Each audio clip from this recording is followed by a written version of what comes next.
В непростых условиях для современной экономики США тратят колоссальные средства на реализацию проектов по спасению экономики, а в Великобритании тратятся миллиарды долларов на ускорение роста, хотя правительство намерено меньше залезать в долги. Правильно ли это? После кризиса 2008 года казалось, что в мире не хватает наличных. Но правительство не сокращало расходы, а тратили еще больше, огромные суммы, которых у них не было. Зачем? Все началось с выдающихся идей британского ученого Джона Мейнарда Кейнса.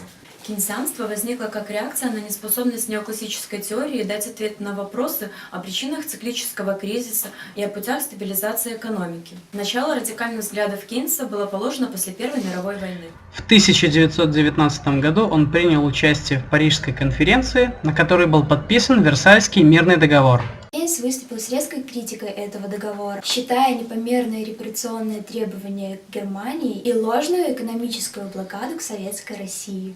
Обременительность и унизительность положения побежденной Германии в послевоенном экономическом устройстве мира Кейнс считал ошибочным и угрожающим будущим. Не получив понимания, он в знак протеста снял с себя полномочия участника конференции и покинул ее. Главным этапом формирования кейнсианской теории стал кризис 1929-1933 годов.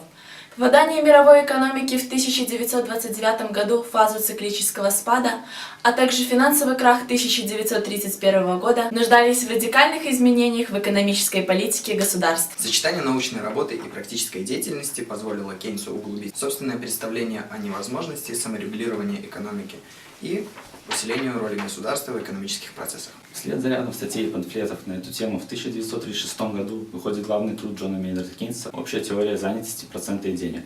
Она не только принесла автору мировое признание, но и стала поворотным пунктом всей экономической науки XX века.